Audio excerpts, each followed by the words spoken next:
আসসালামু আলাইকুম। ঢাকা ইউনিভার্সিটি বলা হয়ে থাকে প্রাচ্যের অক্সফোর্ড। এটা নামে বলা হয়ে থাকে, কাজে আসলে ওই লেভেলে এখান থেকে কোনো আউটপুট হয় নাই। যাই হোক, বাংলাদেশের জন্য এটাই অক্সফোর্ড। তো সেই ঢাকা ইউনিভার্সিটির যেই কেন্দ্রীয় ছাত্র সংসদ নির্বাচন বা সংক্ষেপে আমরা যেটা ডাকসু বলি, সেই নির্বাচনটা খুব সম্প্রতি সংগঠিত হতে যাচ্ছে। আর এই নির্বাচনকে কেন্দ্র করে সবাই যার যার মতন করে নিজস্ব প্যানেল ঘোষণা করছেন। প্রতিটি রাজনৈতিক দল থেকেও তাদের প্যানেল ঘোষণা করা হচ্ছে। আজকে সম্ভবত ছাত্র দলের ফুল প্যানেলটা ঘোষণা আমরা দেখব। তবে ইতিমধ্যে অনেকে যারা করছেন ছাত্র শিবিরের যে প্যানেলটা, এইটা একটু ব্যতিক্রম হয়েছে।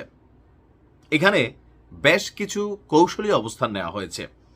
আর এই মুহূর্তে শিবিরের যেই ধরেন কি বলে যে পৌষ মাস চলছে, সেই পৌষ মাসে তারা বিচক্ষণতারও কিন্তু কিছু প্রমাণ দিচ্ছেন। আসুন দেখি ডাকসুর শিবিরের যে প্যানেলটা, এখানে কেন এত শিবিরের এই প্যানেল নিয়ে আলোচনা তৈরি হলো। প্রথমত শিবির দীর্ঘদিন পরে এই একটা জায়গা তারা তৈরি করতে পারছে।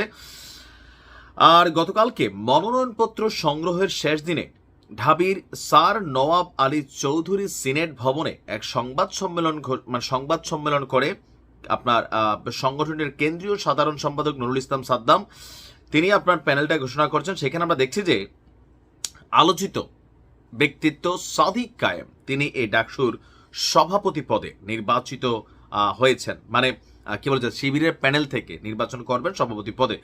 সাধারণ সম্পাদক পদে রয়েছেন ঢাবির বর্তমান যিনি সভাপতি এস এম ফরহাদ, এবং সহ সাধারণ সম্পাদক পদে আছে ঢাবি শাখার সাধারণ সম্পাদক মহিউদ্দিন খান। প্যানেলে ব্যতিক্রম হিসাবে রয়েছে জুলাই গণ অভ্যুত্থানে এক চোখ হারানো খান জসিম। এটা একটা কৌশলী অবস্থান নিয়েছে, যাকে আন্তর্জাতিক সম্পাদক পদে মনোনয়ন দেওয়া হয়েছে। বাট আমি এটাকে স্বাগত জানাই যে তারা তাদের প্যানেলে এই একটা ক্যারেক্টার কানেক্টেড করেছেন। এবং বিজয় ৭১ হলে দৃষ্টি প্রতিবন্ধী শিক্ষার্থী রাইসুল ইসলাম যিনি সদস্য পদে প্রার্থী হয়েছেন। আমরা দেখছিলাম যে সাদিক কায়েম তিনি দৃষ্টি প্রতিবন্ধী যে রাইসুল আছেন তার হাত ধরে তিনি হাসতে হাসতে বের হচ্ছিলেন। সংবাদ সম্মেলনে ভিপি জিএস এবং এজিএস পদের প্রার্থীদের নাম ঘোষণা করেন নুরুল ইসলাম সাদ্দাম। প্যানেলের অন্যান্য পদে প্রার্থীদের নাম ঘোষণা করেন। আর এখানে আমরা যেটা দেখলাম যে আধুনিক এবং ইসলামিক এই দুইটার সংমিশ্রণ শিবিরের এই প্যানেলে আছে। একদিকে যেমন হিজাবওয়ালা নারীরাও আছে, অপরদিকে হিজাব ছাড়া নারীরাও আছে। মানে শিবিরের এইবারের যে প্যানেলটা টোটালি এমন একটা সিস্টেমে আনা হয়েছে যে শিবির সম্পর্কে বা জামাত ইসলাম সম্পর্কে যে কট্টরবাদী কট্টরপন্থী, তার উপরে ধরেন আমরা দেখলাম যে একজন চাকমা শিক্ষার্থী তাকেও কিন্তু এখানে কানেক্ট করেছে, তিনি জামাত ইসলাম করেন না। মানে একটা সার্বজনীন প্যানেল সাজানোর জন্য, স্টুডেন্টদের মনোযোগ আকর্ষণের জন্য যেই প্যানেলটা করা দরকার ছিল, সেই প্যানেলটাই শিবির আসলে সামনে নিয়ে আসছে।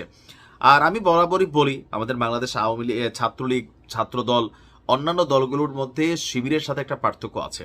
সেটা হচ্ছে বেশিরভাগ ক্ষেত্রে, প্রায় 90% ক্ষেত্রে আপনি দেখবেন সারা বাংলাদেশে শিবিরের যে কমিটিগুলো গঠিত হয় কোয়ালিটিতে, আর আমাদের ছাত্রলীগ ছাত্রদলের যে কমিটিগুলো গঠিত হয় কোয়ালিটির থেকে একটু বেশি দরকার হয় কার কি।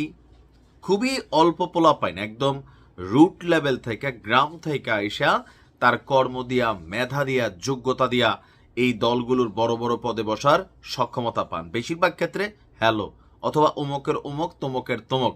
শিবিরের মধ্যে এই জিনিসটা বরাবরই আসলেই কিন্তু কম আছে।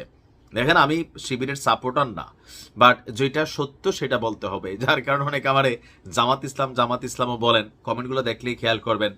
তো দেখা যাক ছাত্রদলের প্যানেলটা কেমন হয়, সেটা নিয়ে আমরা একটা আলাদা ভিডিও তৈরি করব। ভালো থাকুন।